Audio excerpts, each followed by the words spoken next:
வடசென்னை வளர்ச்சி திட்டத்தின் கீழ் 2வது கட்டமாக 1383 கோடி ரூபாய் மதிப்பிலான திட்டங்களை முதலமைச்சர் மு.க.ஸ்டாலின் தொடங்கி வைத்தார். இதற்கான தொடக்க விழா சென்னை வால்டாக் சாலை பகுதியில் நடைபெற்றது. விழாவில் பேசிய முதலமைச்சர் ஸ்டாலின், மேயராக இருந்த காலத்தில் இருந்தே சென்னைக்கான முன்னேற்ற திட்டங்களில் தாம் பங்கு கொண்டிருப்பதாக தெரிவித்தார். திமுக ஆட்சியில் மட்டுமே சென்னையில் பல்வேறு இடங்களில் மேம்பாலங்கள் கட்டப்பட்டன என்றும் கூறினார்.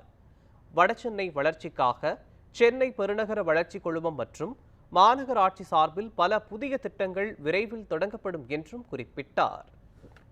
அதுவும் வடசென்னை வளர்ச்சிக்கு 1000 கோடி ரூபாய் மதிப்பீட்டில் ஸ்டார்ட் பண்ணோம், துவக்கி வச்சோம் முதல்ல. அதுக்கு பிறகு ஒவ்வொரு திட்டமா சேர்ந்து இப்போ 6300 கோடி ரூபாய்க்கு 252 திட்டங்கள் செயல்படுத்தக்கூடிய நிலைக்கு வந்திருக்கிறோம்.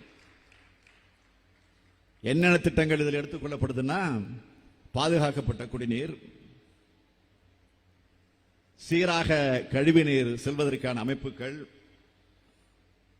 அனைத்து கழிவு நீரற்ற நிலையங்களை மேம்படுத்துதல், போதிய மருத்துவ வசதி, தொழிற்கல்வி திறன்பாடு பகிர்ந்த பணியிடம், நூலகங்களுடைய தரத்தை உயர்த்துதல், கல்வி மையம், பள்ளிக்கூட கட்டிடங்கள், விளையாட்டு மைதானங்கள், சீரான சாலைகள்,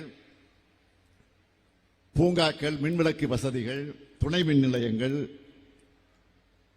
இது மட்டுமல்ல, 40 ஆண்டுகளுக்கு மேலாக 200 சதுர அடி குடியிருப்பில் இருந்த அடித்தட்டு மக்களோட தேவையை உணர்ந்து வாழ்விட மேம்பாட்டு வாரியம் சார்பில் 400 சதுர அடிக்கு மேலாக மறு கட்டுமான புதிய குடியிருப்புகள் ஏற்படுத்துதல்னு சென்னை மக்களோட தேவைகளை என்னென்னு பார்த்து திட்டங்களை இன்னைக்கு உருவாக்கி இருக்கிறோம்.